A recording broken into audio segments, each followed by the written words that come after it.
Your plate is full. Your cells are starving. Office pastries and pale takeout quiet the stomach, while the immune system and gut microbes wait for colors that never arrive. Here's the uncomfortable truth chefs whisper off the record.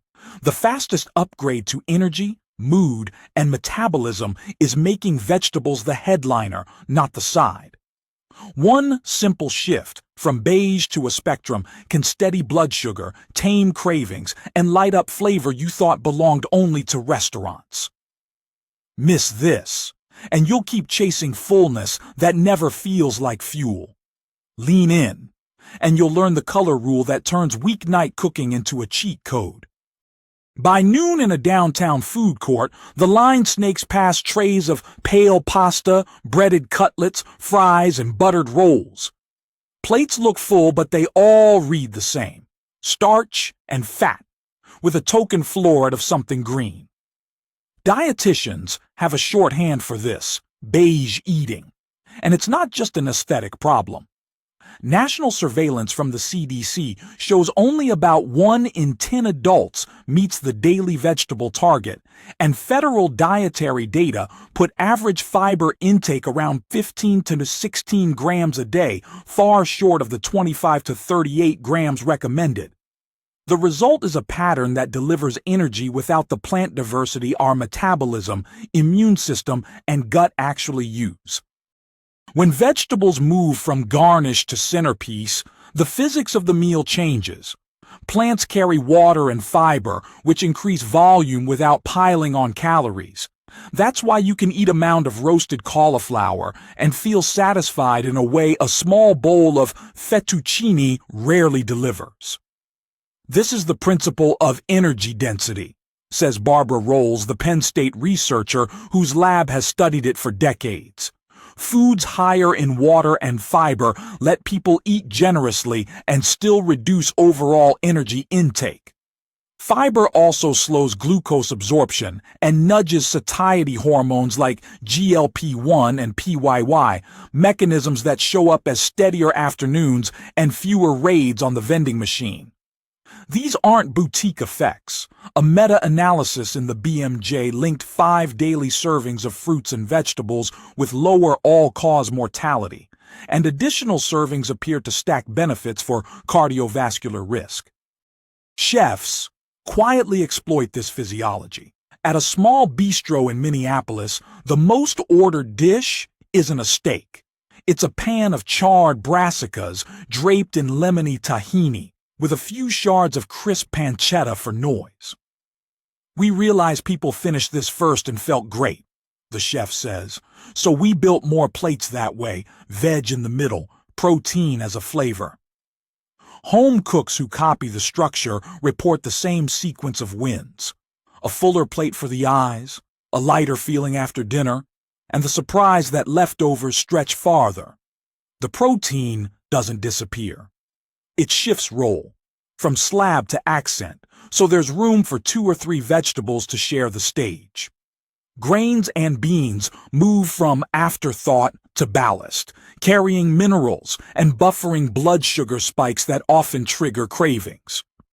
Cost is part of the calculus, and here the news cuts against stereotype. By the USDA's accounting, some of the best vegetables for anchoring meals, cabbage, carrots, potatoes, onions, frozen spinach, are among the cheapest foods per edible cup. Frozen and canned options, often picked at peak ripeness, count toward the total and make it realistic to keep a crisper stocked. People think this is more expensive or time-consuming, says a primary care physician who runs a food as medicine group visit in Oakland. What changes is proportion and planning, not your mortgage. The human proof shows up in clinics and kitchens more than in conference abstracts. A 42-year-old delivery driver in Houston, coached by a community health worker, tried a 2-week experiment.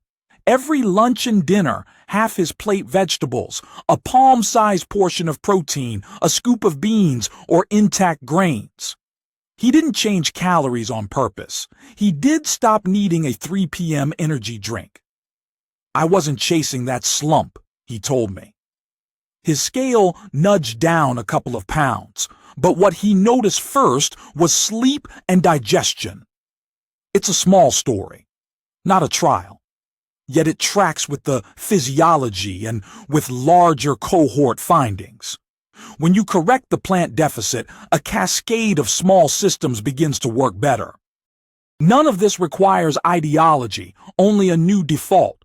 Start a meal by imagining the vegetable that will take the middle, a tray of roasted carrots glossed with olive oil and citrus, a skillet of greens folded with beans, a tumble of mushrooms and onions brought to a deep brown, and let protein and grains play supporting roles. Do it for a week, and the body's feedback loop does the rest. And here's where the visual cue becomes a tool. The colors that move to the center, emerald greens, sunset oranges, ruby reds, inky purples, aren't just pretty. They map to different compounds and fibers that recruit different gut microbes. In the next section, we'll unpack what each hue signals and how that diversity dials down inflammation while strengthening day-to-day resilience. Walk the produce aisle with a scientist, and the palette stops being decoration. It's data. Greens, oranges, reds, and purples flag different molecules hitchhiking on cellulose and pectin, destined not just for you, but for the trillions of microbes in your gut. Your immune system doesn't eat kale. It responds to what microbes make from kale, says an immunologist at a teaching hospital in Philadelphia, summarizing a decade of research on microbial metabolites. When plant fibers and polyphenols reach the colon, bacteria ferment them into short-chain fatty acids, acetate, propionate, and butyrate, that reinforce the gut lining, dial down inflammatory signaling, and help train regulatory T cells. Color tells you which inputs you're sending into that factory floor. Start with green. Brassicas, broccoli, cabbage, kale carry glucosinolates that, when chopped or chewed, convert into isothiocyanates like sulforaphane, a compound shown to activate cellular defense pathways and temper oxidative stress. Leafy greens bring folate and chlorophyll, but their quieter contribution is fermentable fiber, the pectins and hemicelluloses butyrate-producing microbes prize. Spinach and arugula add dietary nitrates, which the body can turn into nitric oxide that relaxes blood vessels. Emerging work suggests these nitrate-rich leaves may also favor microbes linked to metabolic health. Technique matters. Chopping ahead of cooking gives myrosinase, the enzyme that activates sulforaphane, a head start, and pairing greens with fat improves absorption of fat-soluble partners. Orange and yellow shout carotenoids.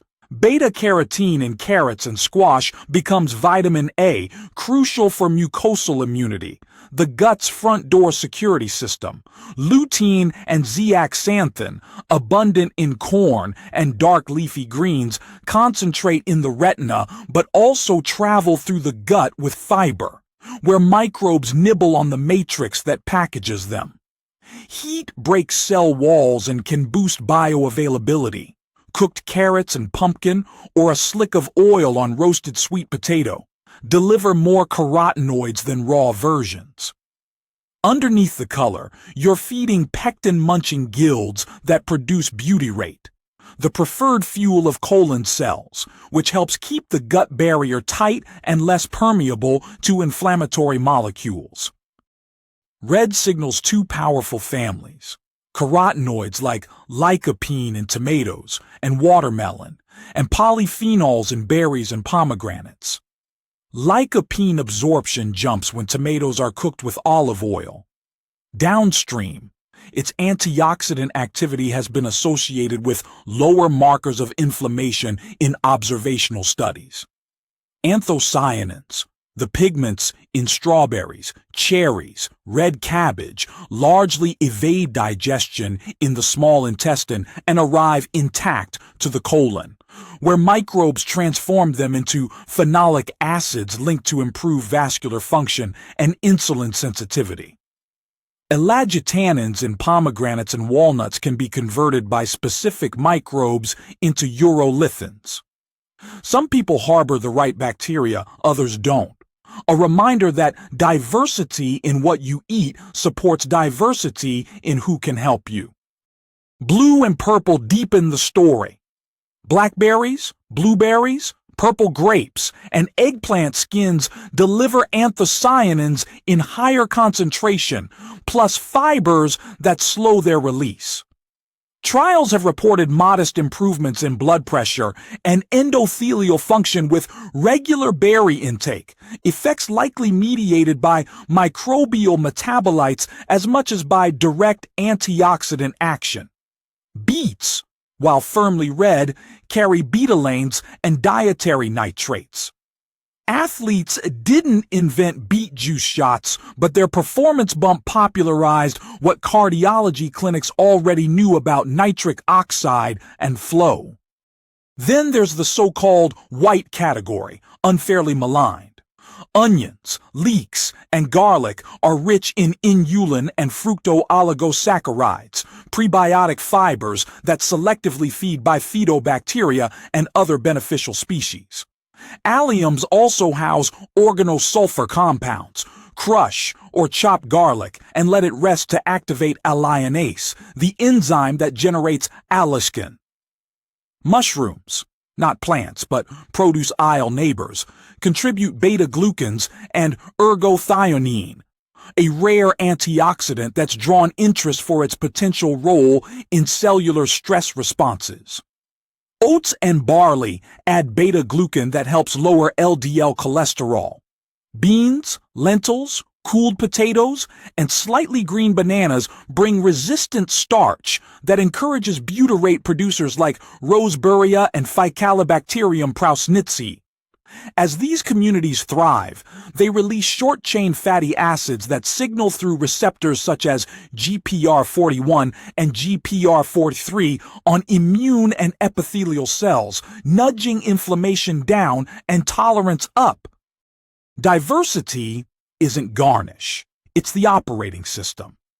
In the American Gut Project, participants who reported eating 30 or more different plant foods per week had more diverse microbiomes than those eating 10 or fewer. That variety shows up in lived experience as fewer swings in appetite and energy, and in labs as lower C-reactive protein and healthier lipid profiles, though causation is complex, and diet is only one piece. What's clear is that no single pigment or fiber does the job alone. Polyphenols often ride along with fiber. The food matrix controls timing and delivery. Cooking shifts availability in helpful or unhelpful ways. The practical lesson is simple enough to use in a grocery aisle. Pick a few hues, rotate them across the week, and let microbes do their quiet work. For a home cook, turning color into action takes more than good intentions. It takes a template you can follow on autopilot. The simplest is visual and proportional. Give half the plate to vegetables, let protein play an accent, and use whole grains and legumes as the steadying base. In the next section, we'll translate the science into that geometry and show how color and count becomes a habit rather than a chore. The science points to pigments and fibers. The plate needs a rule you can see. Registered dietitians at major medical centers have settled on a simple geometry that does the heavy lifting without calorie math. Half your plate vegetables, a quarter whole grains or legumes, a quarter protein. Harvard's Healthy Eating Plate sketches the same proportions, and the EAT Lancet Commission's Planetary Health Diet lands close.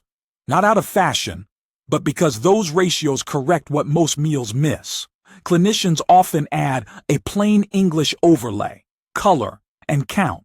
Make sure at least 3 colors show up at each meal, and keep a running tally of different plants you eat across the week. On a Wednesday night at a food pharmacy class in Phoenix, a dozen patients stand around induction burners while a dietitian walks them through the template. Start with the vegetables, she says, sliding a sheet pan of roasted carrots, onions, and broccoli onto the counter. Fill half your plate. Look for 3 colors: orange, green, purple, if we have cabbage. Only after the vegetables land do grains and protein appear.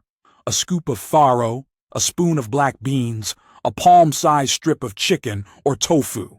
The point isn't asceticism, it's physics.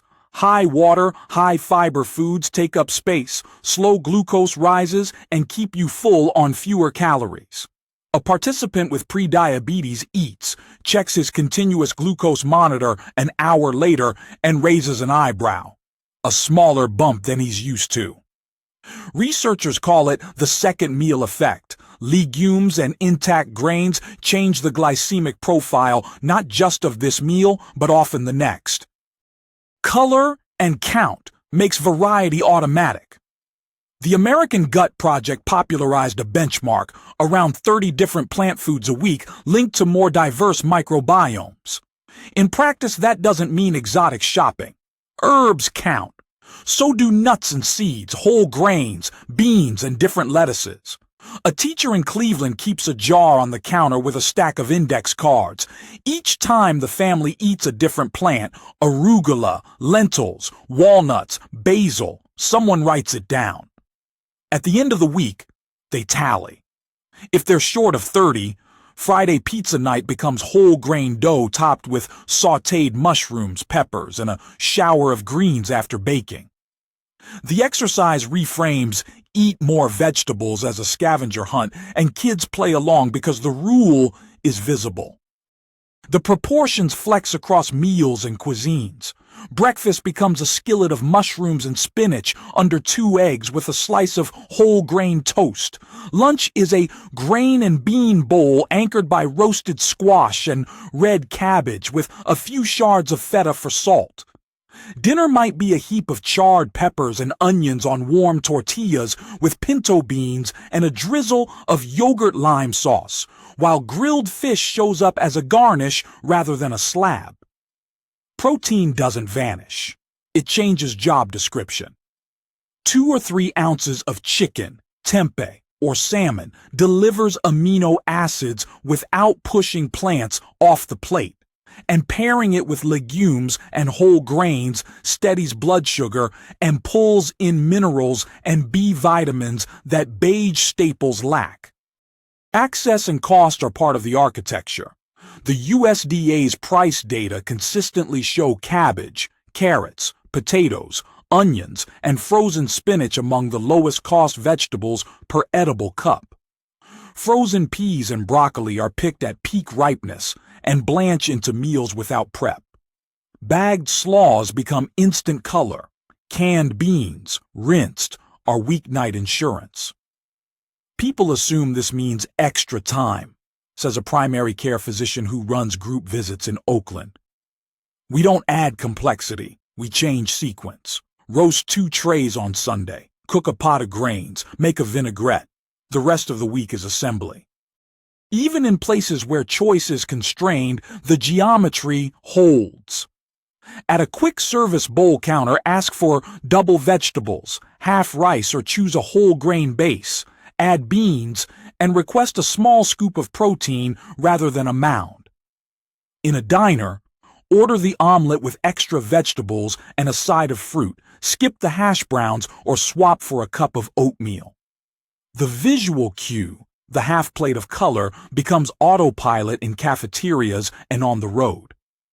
People report the same pattern after a few weeks: steadier energy, calmer digestion, and a sense of eating more food while trimming the parts that weren't pulling their weight. None of this is a trend invented last year.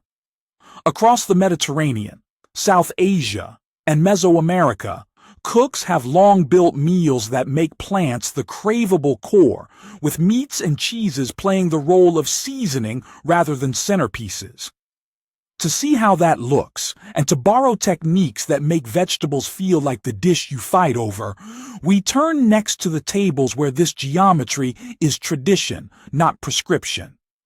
If the plate is the sketch, these are the kitchens where the drawing is filled in. In a sunlit cafe off Rue Gouraud in Beirut, lunch starts with small plates that arrive in quick succession. A ridged smear of hummus glistening with olive oil, labneh speckled with dried mint, roasted eggplant folded with tahini and lemon. A bright heap of parsley and bulgur that is more leaf than grain. Dolma, jeweled with currants, share the table with cracked wheat pilaf tossed with chickpeas and caramelized onions. People think mezze is appetizers, says a Lebanese-born chef who now runs a neighborhood place in Montreal. It's dinner. By the end, you realize you ate mostly plants and you didn't miss anything. The spread is convivial, but it's also an architecture. Acids and herbs refresh the palate, olive oil carries aroma, pickles cut fat, and legumes do the heavy lifting that a steak might in another cuisine. That architecture was shaped as much by climate and constraint as by choice. The Eastern Mediterranean's long growing season made vegetables abundant. Religious fasting traditions made meat scarce or off limits for stretches of the year. Out of those realities came satisfying staples. Mujadara, the lentil and rice dish crowned with onions cooked to the brink of sweet. Frika, green wheat smoked dried and stewed with chickpeas. Fateh, where day-old bread becomes a base for a cascade of yogurt, chickpeas, and pine nuts. Meat appears, but as emphasis, crumbled lamb over charred eggplant, shavings of basturma scattered like spice. What diners register as variety, nutrition scientists might call redundancy. Herbs, citrus, alliums, and legumes recur across dishes, stacking fiber and phytonutrients while keeping appetite interested. You don't have to force vegetables when they arrive as 6 different pleasures, the chef adds, gesturing at the table. In Udupi, on India's southwest coast, the line outside a temple canteen moves fast. Inside, servers lay down banana leaves in tidy rows and in a practiced rhythm, dot each with a dozen small servings. A cabbage port royal crackling with mustard seeds and coconut. A pumpkin kutu thickened with mung dal, a sambar that smells of tamarind and tur, a spoon of lime-bright pachadi, a tangle of sautéed greens tempered with curry leaves, a ladle of rasam, peppery and thin. Rice anchors the center, but the act of eating is assembly, mixing a bite of dal with a bite of greens, chasing with a sip of rasam, never the same mouthful twice. Thali is a system, says a dietitian in Bengaluru who studies traditional canteen menus. Protein from pulses, starch from rice or millet, fat from ghee, vegetables in multiple forms, and fermentation that improves digestibility. Idli and dosa batters, left to sour overnight, change the nutrition math and the flavor. Tempering spices in hot oil unlocks aromatics that make even a handful of greens feel assertive. The result is fullness without heaviness, variety without fuss. 3 time zones away in Oaxaca City, Mercado de la Merced hums from early morning. Stalls display edible leaves unfamiliar to many outsiders. Papalo, cepiche, epazote, and the velvety hoja santa as big as a forearm. Pyramids of squash blossoms and stacks of nopales sit alongside baskets of beans, every color a different heirloom variety. At a fonda with 4 tables, a cook spoons calabatitas, zucchini sautéed with corn, and epazote, onto thick memelas made from nixtamalized corn, a process that unlocks niacin and boosts the protein quality of the mesa. Tlayudas arrive spread with black bean puree and crowned with shredded cabbage, avocado, salsa from charred tomatillos, and sometimes a scattering of chorizo that reads as seasoning rather than centerpiece.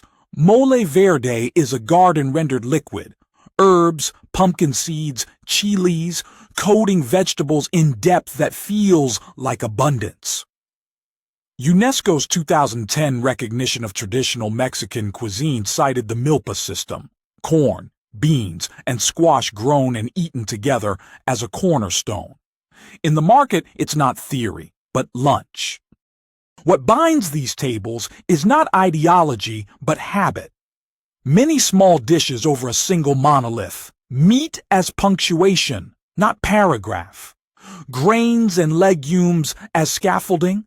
Vegetables in multiple textures and temperatures. Raw herbs, cooked greens, roasted roots, quick pickles, to keep each bite dynamic. Economies of time and money are built in. A pot of beans feeds days of meals. A jar of pickled turnips or a pan of spiced onions turns whatever's on hand into something you want. Anthropologists call it foodways. Clinicians might call it adherence. When a way of eating meshes with culture and pleasure, people stick with it long enough to see effects that lab studies predict. More fiber, more diversity of plant compounds, steadier blood sugar, and over time, less chronic disease. Cooks inside these traditions don't talk about phytonutrients. They talk about flavor. The techniques that make plants the thing you reach for are repeatable.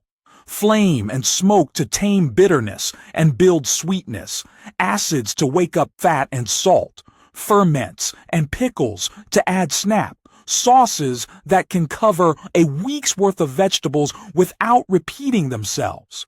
In Beirut, eggplant hits direct flame until the skin splits and the flesh smells of campfire. In Karnataka, mustard seeds and urad dal bloom in hot oil, then spill over greens. In Oaxaca, tomatillos blister on a comal and collapse into a salsa that makes cooked squash taste vivid. The tools are ordinary: sheet pans, cast iron, a blender, a jar. If the plate geometry gives you a map, these cuisines show you the roads people actually travel and enjoy. The common denominator is technique. The quiet moves that turn sturdy plants into dishes that steal the show. Next, we'll unpack those moves: roasting, charring, blistering, caramelizing, marinating, and quick pickling, and explain how to make them weeknight reflexes. The cuisines that treat vegetables as the main act aren't relying on virtue, they're wielding heat and time. On a Tuesday in a Queen's test kitchen, a chef drops broccoli onto a preheated sheet pan and the room fills with a nutty smell within minutes. "You're not tasting broccoli," she says, cracking the oven to toss the florets. "You're tasting reactions."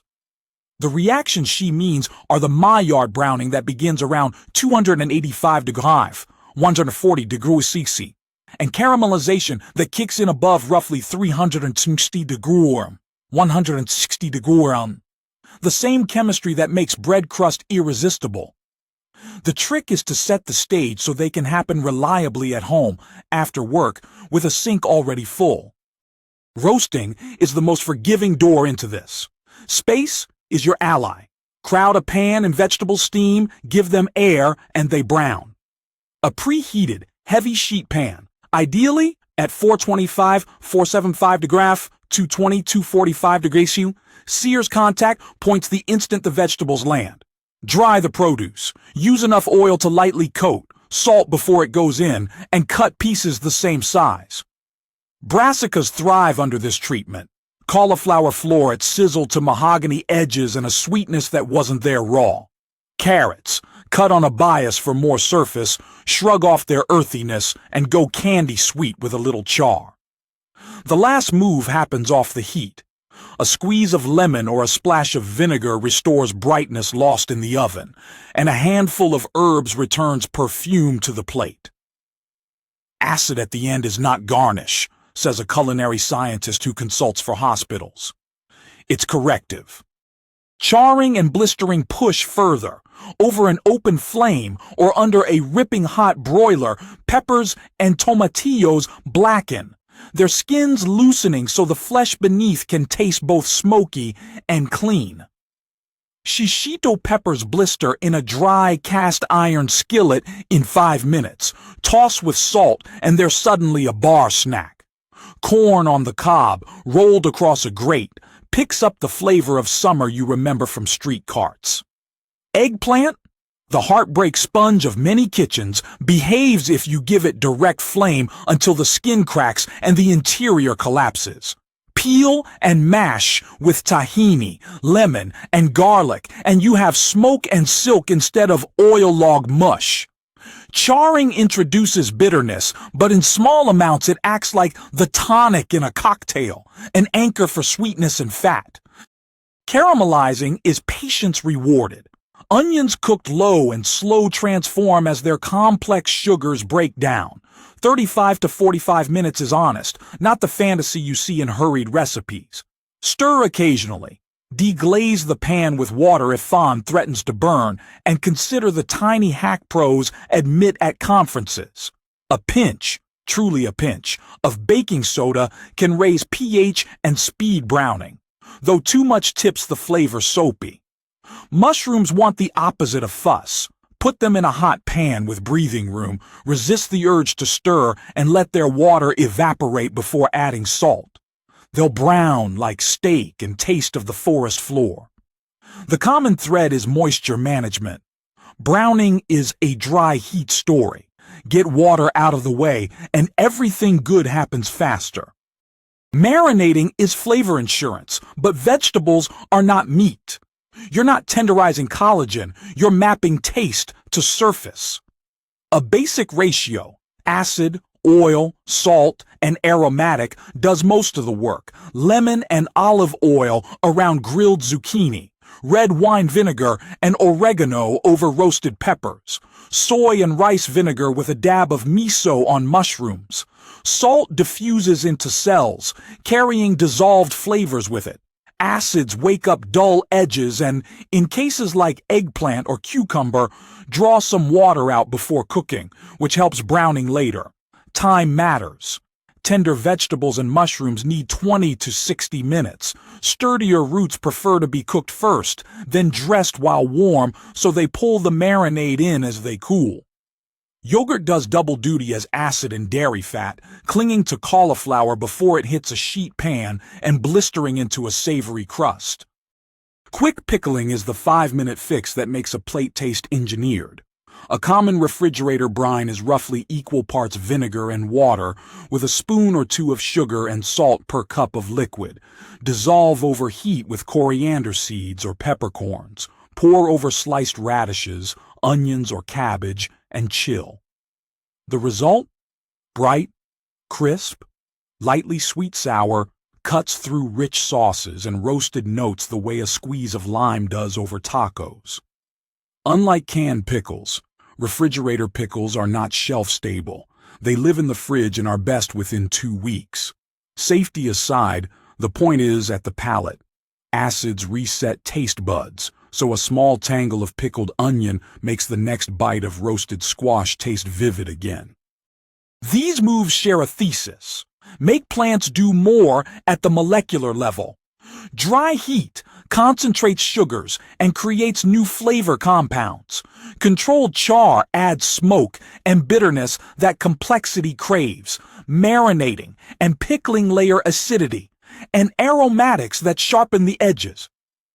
The equipment is ordinary. Sheet pans, a broiler, cast iron, a jar, yet the results shimmy vegetables out of the good-for-you corner and into I want more.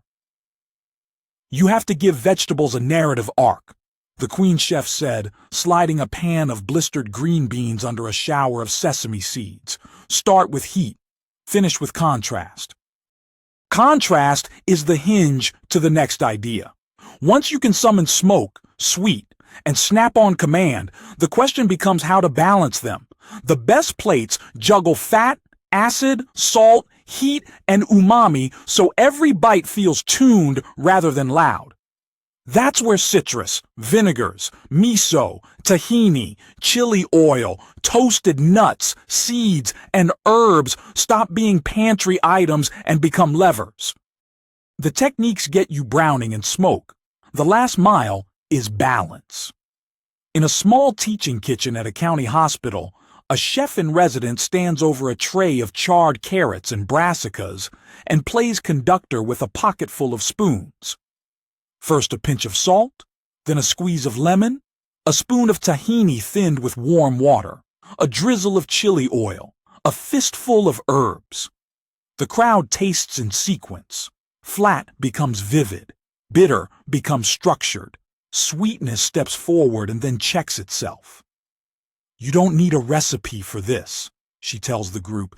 You need dials, fat, acid, salt, heat, umami. Turn them until the music works. Fat is not just richness. It's a solvent. Many flavor compounds are fat-soluble, which is why a roasted pepper tastes like itself, but tastes more like itself with olive oil.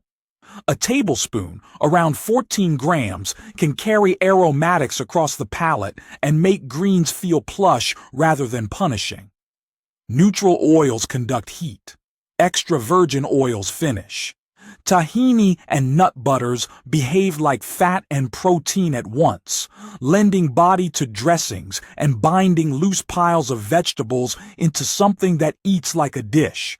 Toasted nuts and seeds do double duty, adding oil and the Maillard aromas that read as warmth. In many traditions, spices aren't just sprinkled. They're bloomed in fat, a brief sizzle that unlocks compounds otherwise trapped. The lesson for weeknights is practical. Use fat with intent, not as a bath, and put some on at the end where you can taste it. Acid is the reset button. Citrus and vinegars brighten dulled flavors and temper sweetness. A cook's shorthand is to ask, before adding salt, what happens if I add acid first? Sensory research has shown that acidity can enhance the perception of saltiness, allowing a dish to taste seasoned with less sodium. A point not lost on hospital food service teams under pressure to lower salt. The timing matters. A splash of sherry vinegar on hot lentils pulls their flavor forward. Lemon squeezed over roasted broccoli after it leaves the oven preserves its perfume.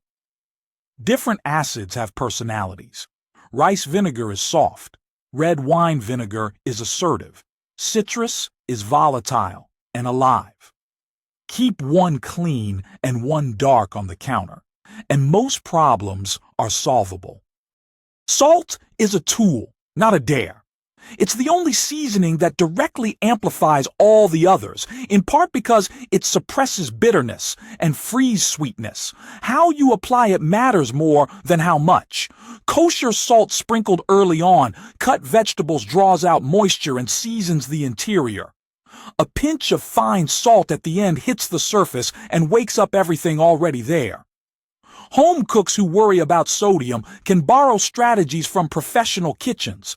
Salt, the cooking water for greens and grains so they taste of themselves, then finish with acid and aromatics so you're not chasing flavor with more salt at the table. Heat, the spicy kind, is a sensation as much as a taste. Chilies activate pain receptors, which is why small amounts make food feel exciting and large amounts silence nuance. Layer it the way street cooks do. A fresh chili in the sauté pan for high notes, a smoky dried chili in the sauce for bass, a spoon of chili oil on top for aroma. Blooming chili flakes in hot oil unlocks their fragrance before the burn shows up. Capsaicin is fat-soluble, so pair heat with fat if you want it more mellow, with acid if you want it to sparkle. Umami is the quiet lever that makes vegetables feel like dinner.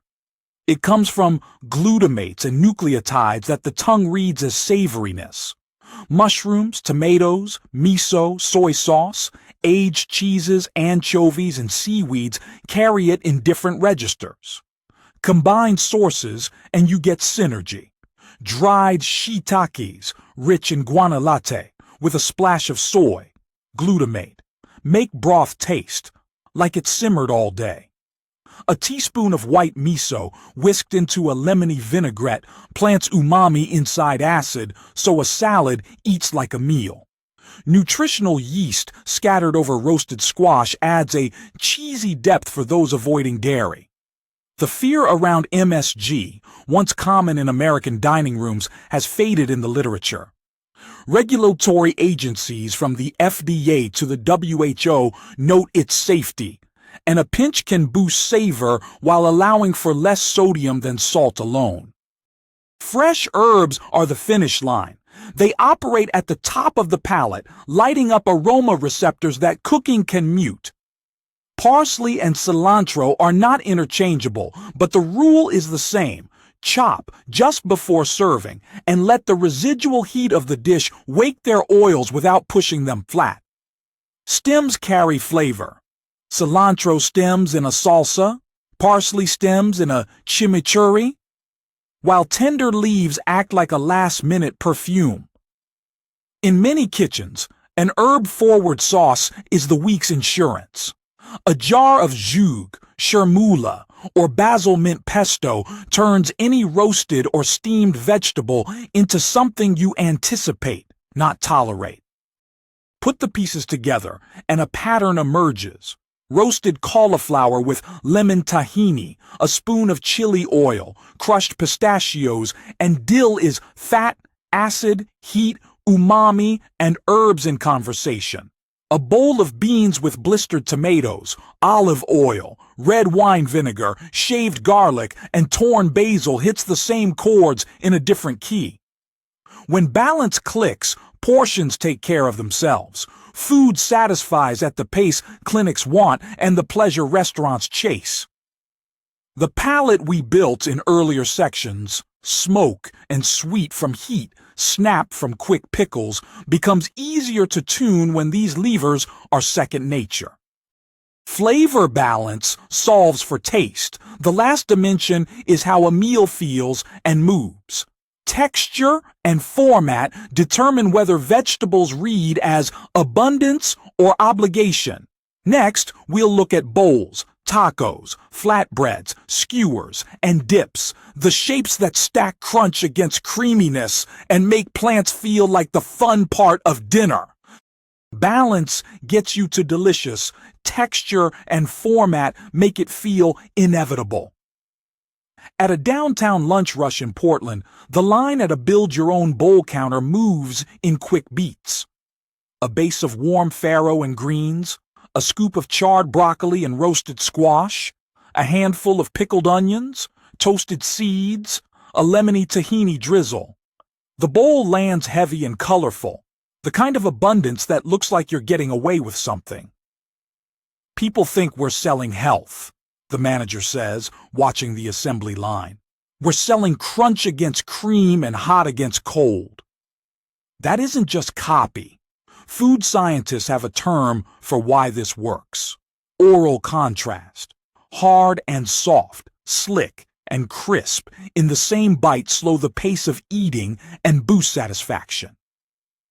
In controlled trials, firmer textures increase chewing time and fullness. Researchers at Penn State and Wageningen University have published years of work showing that lower energy density and higher oral processing predict fewer calories without fewer smiles. Bowls are the easiest canvas for that physics. A grain or bean base gives chew. Roasted vegetables add caramelized edges. Raw elements, shaved fennel, shredded cabbage, bring snap. Something creamy, yogurt, hummus, a soft egg, ties it together. Seeds or nuts finish with crackle. In a New Haven hospital cafeteria, a food service director said vegetable sales jumped after they replaced a pasta bar with a grain and green station and put sauces up front. The trick wasn't a lecture. It was sequence and format. Staff built half the bowl from vegetables by default, then asked about protein. People nodded along because the bowl made the choice feel like variety, not denial. Handheld is another persuasion engine. At a taco truck in Fresno, line cooks double-stack tortillas over a plancha until they blister. Then layer in beans spiked with ipazote, a tumble of sautéed mushrooms, cabbage for crunch, salsa verde, and a squeeze of lime.